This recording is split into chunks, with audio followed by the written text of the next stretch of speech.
And now we begin with the journey itself of the Terran Lux. Simeon and I and our group of people went to all of these sites except for Chartres. We did not go there. So we begin with Montserrat.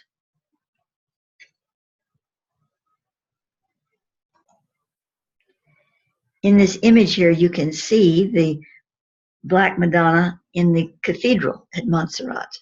And we all went up there and actually were able to touch the sphere. The sphere is actually enclosed in glass, so you aren't actually touching the sphere, but you know, you're sort of touching it in her hand. And we filed past many, many people, and we got in line, and we have to go up a little narrow stairway, and it's up high.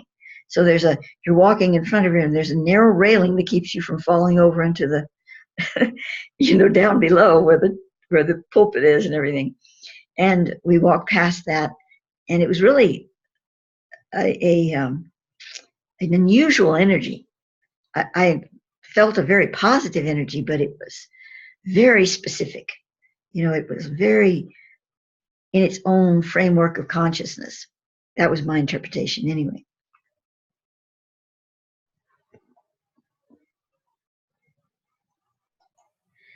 So here you see the monastery, I guess you would say, of Montserrat, and the cathedral. It's part of that complex, so you can kind of see a little piece of it sticking up. And we stayed there, in that there's a place to actually stay if you reserve it early enough. So we stayed in there and visited the cathedral, and then there's a beautiful trail it's a path that you climb and wind through all of these mountains, and there's, it's like it's a Catholic, so it's like the Stations of the Cross. It's actually the path of the Stations of the Cross, but it's very different, and incredible statues and things, just beautiful. And then when you go up to the final place where you have to turn around and come back, it's just a little place that has a very, very old, that they say that's the place that they originally found the Madonna that had been hidden during the war. It's a long story, I won't get into it here. But they found her, and then they brought her back to the cathedral. But they venerate this little cave. It's a little cave is what it is. So anyway, it's a marvelous journey, and many wonderful things happened on it. But we're going to get back to our story here.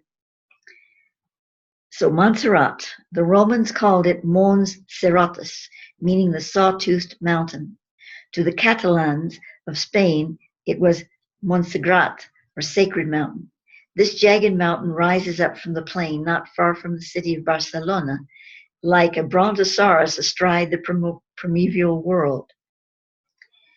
From the book, What is Montserrat? And no author name is given here, to quote, "The mountain of Montserrat, particularly thanks to Germanic romanticism, has received an aura of a symbol of spiritual elevation, of inner upliftment. After reading Wilhelm Humboldt's account of his visit to the monastery of Montserrat, Schiller said that Montserrat sucks a man in from the outer to the inner worlds. And Goethe, toward the end of his life, wrote, 'Nowhere but in his own Montserrat will a man find happiness and peace.' It is not absolutely certain, however, that Wagner took his inspiration from Montserrat in writing Parsifal." And that's the end of the quote. So then I say, nested within the peaks of Montserrat is the Benedictine monastery of Santa Maria de Montserrat, established in 888 AD under the monastery of Ripoll, and obtaining independence as an abbey in 1410. Yet before 888 AD, there is evidence of Christian hermits having dwelt there, and legends say a pagan center existed on the sacred mountain at one time in the past. Visitors, both tourists and pilgrims alike, may stay on the grounds of the monastery and basilica complex in a hotel that was originally part of the monastery itself, at least in one section. The basilica, built in the 16th century, is incredibly beautiful inside, containing a great deal of esoteric symbology in the artistry. The Eucharistic Mass is performed within it daily. History also tells us that the mysterious and sacred statue of the Black Madonna, known as Our Lady of Montserrat, which is now kept within the basilica at this location, was supposedly carved by St. Luke and brought to Spain by St. Peter. The statue was found in 880 AD after having been hidden in a cave during the Moorish occupation. I said the war because I didn't know which one it was. That pretty well covered it all. Pilgrims to Montserrat venerate this statue, and many reported healings have taken place as a result of her presence. The record of Thoth reveals that this is not an entirely true accounting, however. The Lady of Montserrat statue has also been known as the Dark Star of Montserrat. According to the record of Thoth, she was not carved by St. Luke, nor was she delivered to the sacred mountain by St. Peter, but is indeed a very holy relic. Instead, she is the artistic endeavor of a Persian named, Olgimo, who was a slave of a Christian family in Antioch, Syria. He became familiar with the cult of the Dark Virgin through a certain secret order there and saw the relationship of this cult with the goddess of his ancestors. Through a series of life-threatening events, Olgimo escaped slavery and fled to the city of Antalya in Turkey. This was the 4th century AD, when the city of Istanbul, Turkey, was known as Constantinople. From his home base in Antalya, Olgimo traveled to many cities in Turkey, including the famed Constantinople. He was commissioned for his sculpture and artwork by the wealthy and powerful Olgimo. I can't say that name one more time. Olgimo had not been a mere peasant before his term in slavery, but an accepted artist among his own people. Because of the demand for his work in his new life post-slavery, Olgimo lived in wealth and comfort, yet always in the back of his thoughts was the Black Madonna and her son-child, because he remembered her as a spiritual symbol within the secret order he had once been drawn to. 25 years after his escape from Syria, when Olgimo was 45 years of age, his young daughter Alia became seriously ill and was near death. Although Olgimo had lived for these many years among Christians, he was himself of an older faith. Yet one night during his vigil at the bedside of his daughter, as a blinding thunderstorm raged outside his home, Olgimo had a mystical experience in which he saw the Black Madonna with the Sun-Child upon her lap. She appeared to be a living being, calling, no demanding, his attention and reverence. He saw this Lady of the Midnight Sun place an envelope of indigo and golden light about the still pale form of Alia, his daughter. The child's labored breath ceased, and Olgimo prostrated himself before her bed, begging the black goddess to return life to the small body of his beloved daughter. He then heard a feminine voice speak to him clearly. She sleeps for only a while.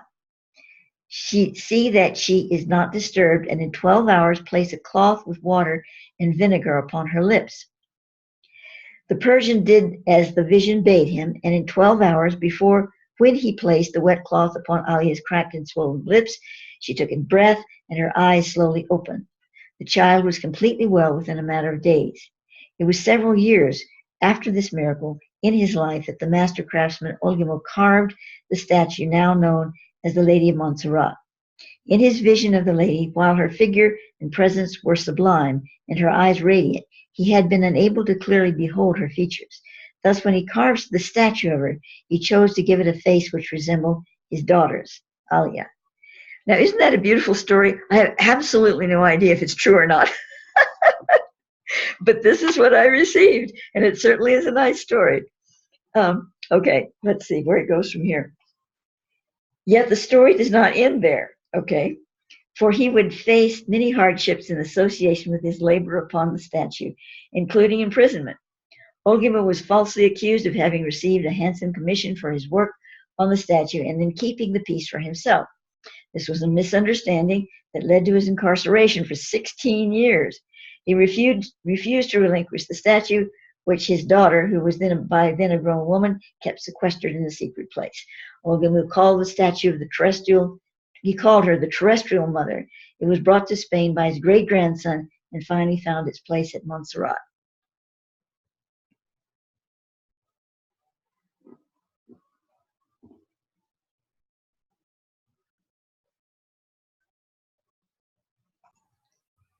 And now we come to Lourdes. This is the town where the young Bernadette Soubirous, oh boy, people who know French are probably dying right now at my pronunciation. I can't pronounce her last name. We're going to just call her Bernadette. Beheld a series of 16 apparitions of the lady, who, when asked by Bernadette to reveal her identity, declared, "I am the Immaculate Conception." It is noteworthy that Bernadette had never before heard of this description of the mother of the Christed Yeshua, and as a peasant girl spoke only in the local French dialect, had difficulty even pronouncing the words. Upon the lady's urging, Bernadette dug into the earth at the grotto where the apparitions had occurred. As a result, a healing spring began to flow. Although these events took place in the mid-19th century, to this day, many hundreds of thousands of people a year flock to Lourdes to receive healings which take place from drinking and bathing in the waters of this heavenly spring.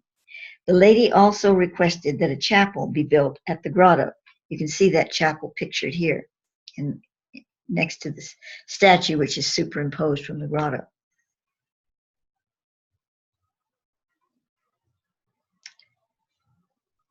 To this day, many hundreds and thousands of people a year flock to Lourdes to receive healings which take place from drinking and bathing in the waters of this heavenly spring. The lady also requested, I read that, sorry, that a chapel be built at the grotto. This was accomplished during the lifetime of Bernadette, who died of chronic illness and great suffering at the age of 35. For Bernadette, the waters did not prolong her life, just as she herself had predicted. Annually, twice a day, from Easter through October, thousands of people gather at the river near the grotto and chapel. The latter is actually a small cathedral built atop the rocks of the grotto.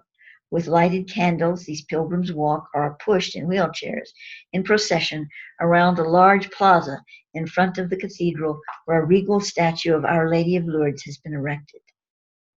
The grotto is the central spiritual center of healing power here.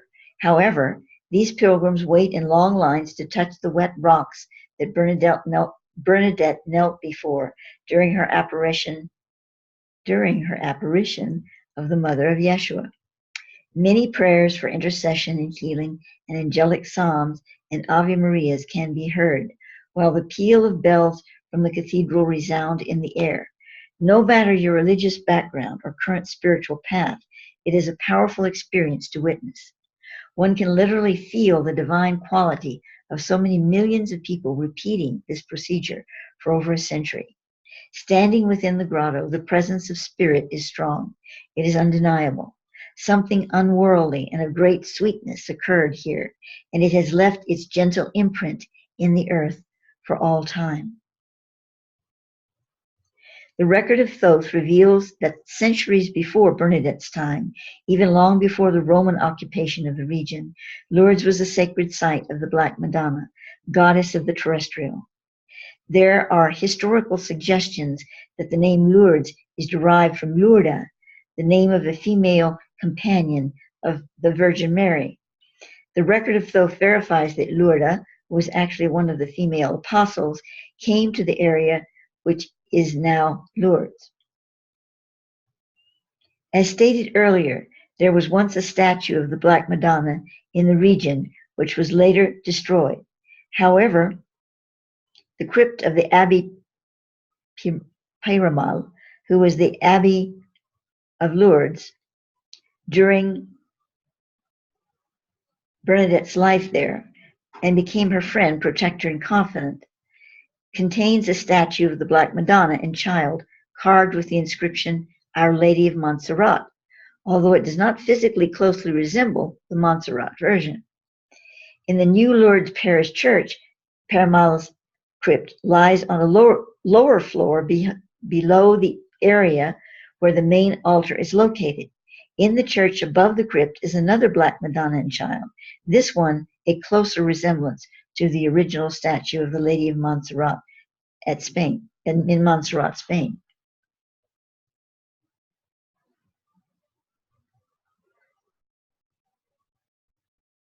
Yes, this was a really incredible journey for me, and it had a very personal aspect of it, which I'm not going to go into, but for me it did. So there was a lot of emotional energy attached to it, and it was a magical time.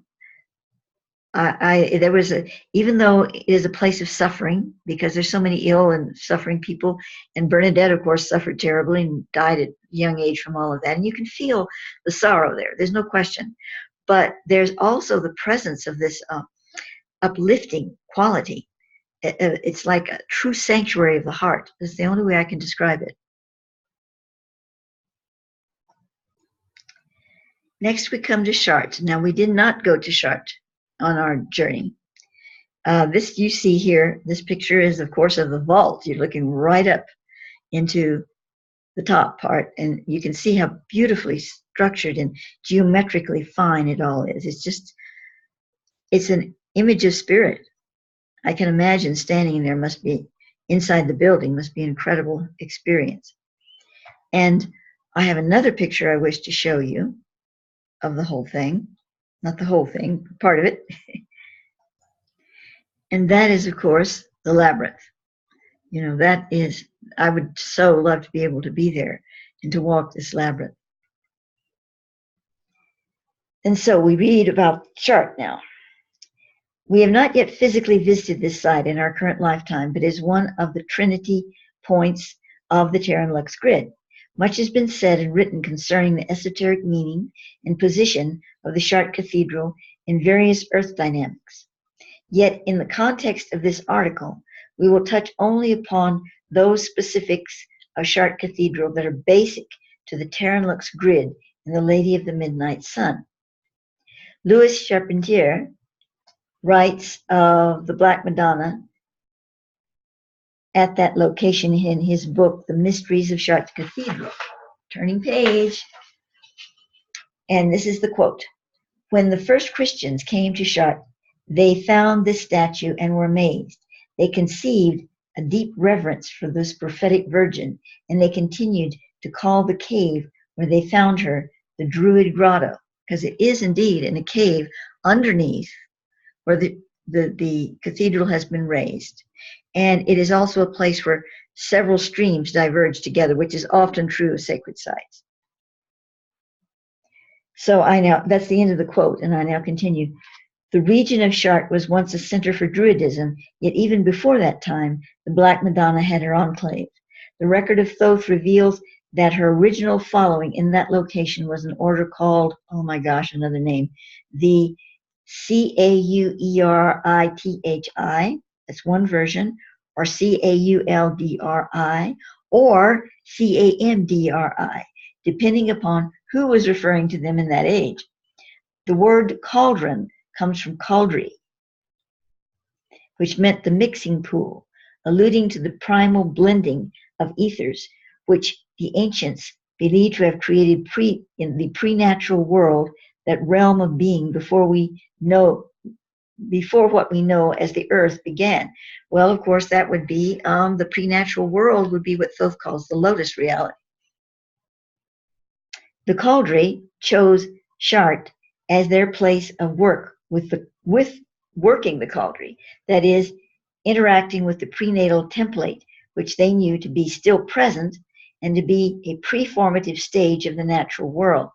Well, okay, so I'm going to take that back. Probably it was not the lotus reality.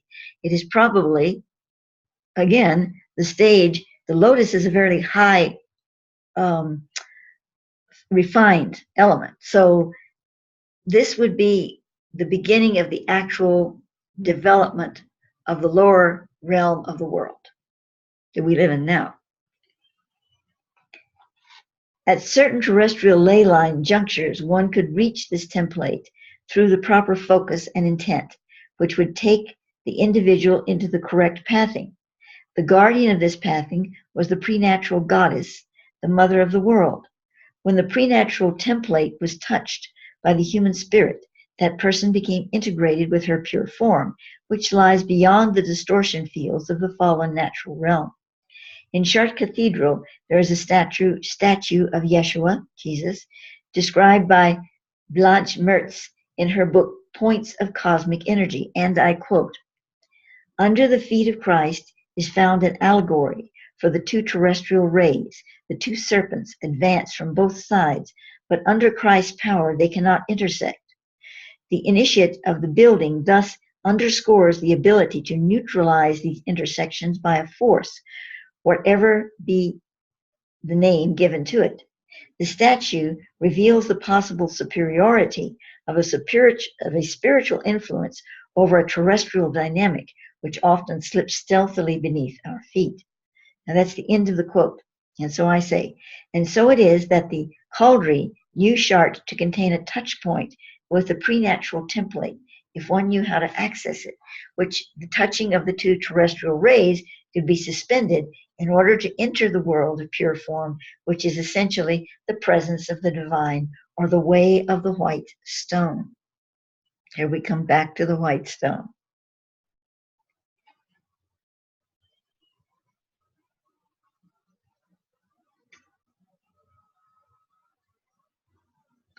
There are 14 streams converging beneath the choir area of the Chartres Cathedral.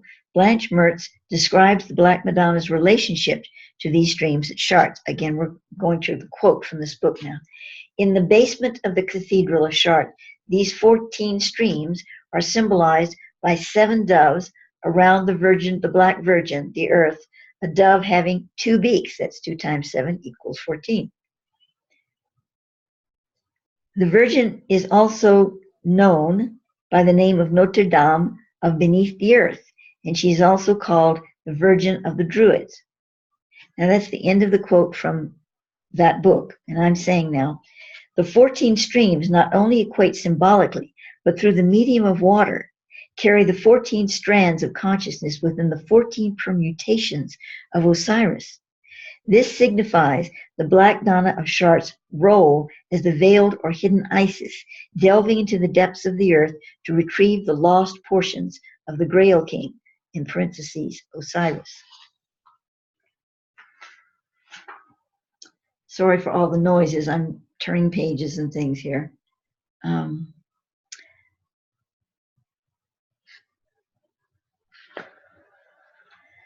To continue, there is the perpetration, no, there is the perpetuation of an ancient ritual connected with the Lady of the Midnight Sun, which was begun by what Thoth calls the Templates and the Sacred Three, who were a remnant group of Melchizedekian priests and priestesses that migrated from Atlantis.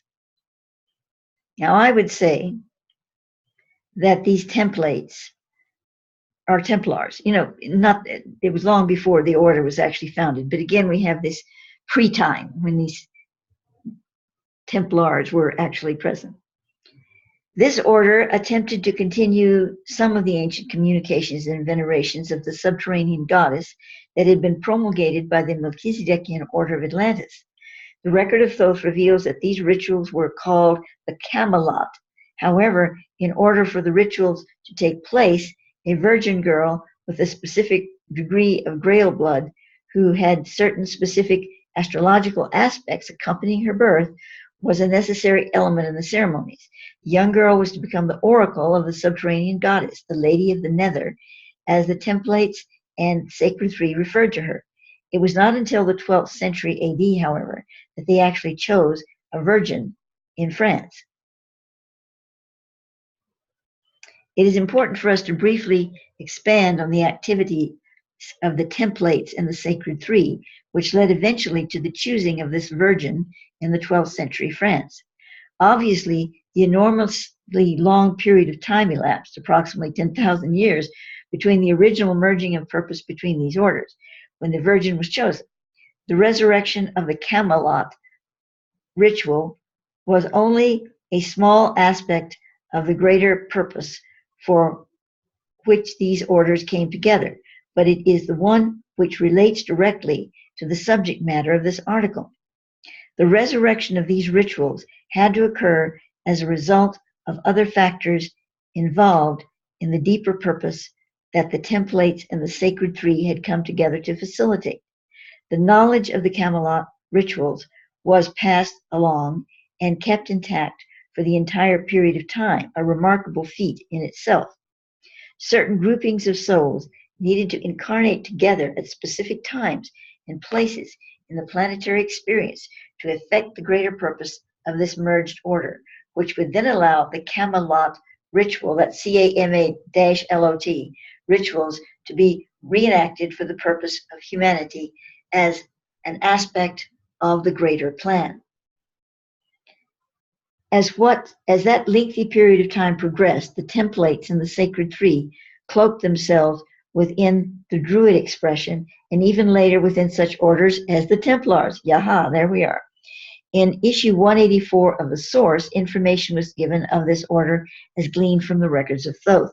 So now, referring back from 1999 to 1984 in my work, and this is quoting from the record of Thoth at that time, there were those within the outer defiled by then Templar Druid circle, who suspected that the Camelot rituals had been reborn and sought to once again destroy them, as had the fallen priests and priestesses of Atlantis. Now that's the end of the quote from that issue of 1984. And then I say, circumstances finally came together in the 12th century France, and a young virgin named Lorraine was chosen. It is not that she was the only suitable woman on the earth for the role by any means, but rather it was her sole destiny to fulfill it. The Dark Order had other plans, however, and sometime after she had bore a child by the name of Camellia, Lorraine was murdered. This effectively dealt the final blow to any hopes of resurrecting the ancient rituals of Camelot. There is much more that could be related on this story, but it would take another article to do so. However, other oracles worked with the Nether Goddess and her statues within the subterranean crypts beneath such sacred mounds as the one upon which Chartres Cathedral was built, thereby keeping the consciousness of the Lady of the Midnight Sun alive. As an aside, on the Culdri or Culdri Cathari, the record of Thoth indicates that the Culdri had a strong connection to the Codi, which were connected to the roots of the Cathari. So there is a turn page distant link between these three factions, which worked in various capacities in the Terran Lux grid as well. The Cathari were interactive with this grid in some degree through their work within the labyrinths, and actually performed their most effective work within the labyrinths of the Cathar strongholds. See, the Cathari are the Cathars. This work was the most sacred of all the Johannine consciousness work they accomplished. They were not aware of the Terran Lux grid itself for the most part, however. There were those in the Johannine Church which were aware of the grid and did actively work with it, but the Terran Lux dynamic was not a primary focus in the Johannine Church by any means.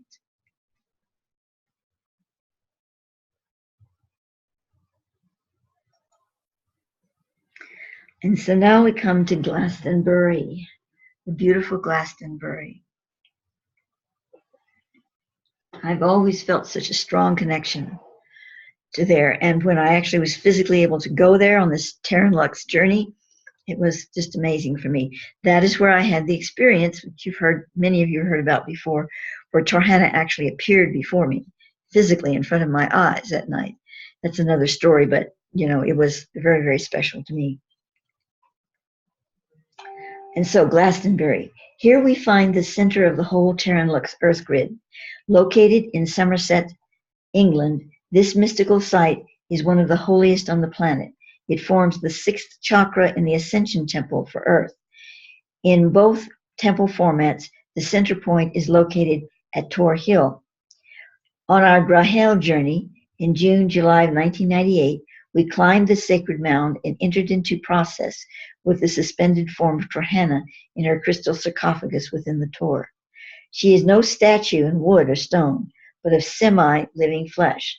Although her soul is only present as an overlighting presence, she went on to incarnate as Mariana, the mother of Yeshua.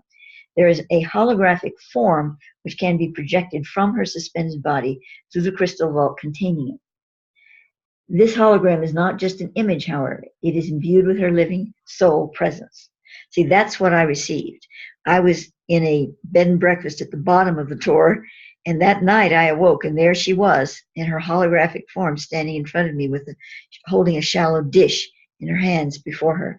And it was all in blue light. It was absolutely beautiful, totally real, just as real as anything you can imagine. Anyway, to continue, this holy site is the central point which brings the entire Terran Lux grid into cohesion with the Holy of Holies in the center of the earth.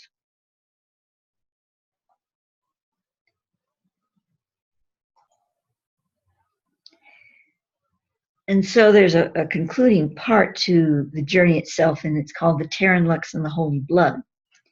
Some of the information in this section of the article will be redundant to that imparted in the last issue, which I have not read to you, so not in this video anyway, but is needed here to complete the picture on the Terran Lux and Lady of the Midnight Sun properly.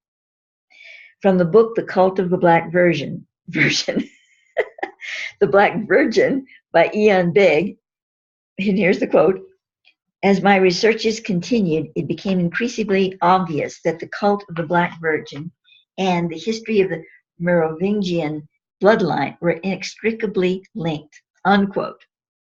Okay, now Thoth says, or from the records of Thoth, or I'm saying from the records of Thoth. Let's get clear about this. Okay, I'm getting a little silly here. Let me pause and take a deep breath. The Merovingians are but one branch of the Yeshua Grail lineage through Yeshua and Mary Magdalene's son, John Martinus, but it is a very prominent branch, for it attempted to establish the royal hierarchy of Yeshua as a governing authority on the planet. It failed. There are many reasons for this failure, but essentially it was because the members of the Merovingians who were involved in this attempt, like the Pendragons, contained serious karmic flaws in their service to spirit. Yet the Merovingians did understand who they were and why they were being given an opportunity by the universal hierarchy to change the course of history. The Merovingians supported the cause of the Templates and the Sacred Tree, and they continued to endow and protect the sites of the Nether Lady in the hopes that the greater ritual would one day be restored. Meanwhile, they secretly participated in other related sacred rites and oracle procedures conducted in subterranean grottos. The current Yeshua Grail lineage links to the Black Madonna in the ancient rituals of Melchizedekian order via the first Cathars. These Cathars were considered to be within the Johannine Church expression because they were actual descendants of St. John the Beloved. These descendants of St. John's resulted from his sacred marriage with Lucinda. She was a woman of Celtic, Hebraic, and Roman blood, with Grail blood carried through her Celtic Hebraic lineage. A descendant under John and Lucinda married a descendant under Yeshua and Mary of Magdalene, thus creating the Cathar branch of the family. Of course, not all followers of the Cathar religion were of this bloodline, but they were of the inner order, but those of the inner order were from the Delphanos branch of the Catharines, which were the direct descendants of St. John. The Catharines were. It was thus fitting that the first Cathars from the Church of Johannine should become the guardians of both the Black Madonna statue of St. John and the Catherine branch of the Holy Family. The overall guardianship of this innermost Holy Family is under the greater order of Zain, Z-A-I-N, but the Cathars were ordained through the Johannine Church to be the active agent of that guardianship. One of the treasured relics taken from the Cathar stronghold of Monseigneur, France, just before its fall to the Inquisition, was a statue of the Christian Black Madonna crafted by St. John on the Isle of Patmos. It was a simple artwork, for John was not a skilled craftsman, but it was and is a venerated talisman empowered by St. John during his mystical trances, through which he imparted the book of Revelation. See, Thoth places the St. John of the book of Revelations as the same St. John at of the apostles of Jesus. So, I mean, a lot of people would disagree with that, I'm quite sure, but this is what he says. The Catherine, maybe that's, I'm going to pause a minute and say, maybe it's not even the same body. Maybe it's a soul reincarnated in the second John, but I don't think so. The way it was put to me in several occasions, it seems like it's the same body incarnation. Okay, to continue. The Catharines still continue the rites and rituals of the Black Madonna, which are the Melchizedekian rituals of the Nether Goddess. They have not been able to recreate the Camelot, but the ancient related rituals are performed by certain families, members of this family. So all of this, deals with past things, but it also is ongoing on inner planes, in secret orders, but also because the past is now, the future is now, as well as the present. So we can't dismiss these things as saying, well, okay, that happened then, but how does that relate to me now? All of this are the underpinnings of your life, your consciousness. Not just what I'm reading to you here, but all of the workings that are going on, have been going on the planet. And it's up to your soul to siphon them out and say, I choose to integrate with this. I choose not to integrate with, certain fallen realities and things that are still going on. Your soul is busy activating and disengaging all the time. And that's why you have, especially those of us sensitive and in the light work, on the light path, with all our fractures and our problems and everything, we're still light workers and we're on the path. We have days when we go, oh my God, what's happening? I feel so strange. Or, you have what is being called now ascension symptoms, but they're not all ascension symptoms. Some of them are symptoms of simply the whole integration process of the planet that you're becoming more sensitive to now, which you could say, okay, so that's part of the ascension dynamic. So maybe so. But in any case, all of this comes together and gives you these strange feelings and these strange maladies and all of this, and then they go away and you feel this wonderful energy coming through, and then this happens and that happens. And it's not just all sunspots and things of that nature. It has to do with the fact that the past is still being activated in your being, not just where you incarnated or whatever, but the whole enchilada, the whole thing is a part of you because you're a part of the whole thing. So that's my conclusion. Now, I do have a meditation with the Lady of the Midnight Sun, and I'm going to go into Second Life and do that there with some ambience and atmosphere and music, and I'll fix a little video that's an activational video for that to sort of carry you into that. And there's not much information here on it, so I'll probably create some extra based on the original information. So that will be the concluding video of the series, I do believe. Oh, but I did want to talk about the information that Peter Champeau presented in our gathering the other day about the Lady of Guadalupe. I can't give his information. I mean, I can't even remember half of what he said, and it was so amazing. I wish I could have latched onto it, but unfortunately, I just could not seem to do that. But I do want to just show the picture and talk a little bit about it from my perspective, what I saw in it. I'd like to do that. So I'm probably going to make that a little teeny tiny short video connected to all of this. So for now, thank you for listening.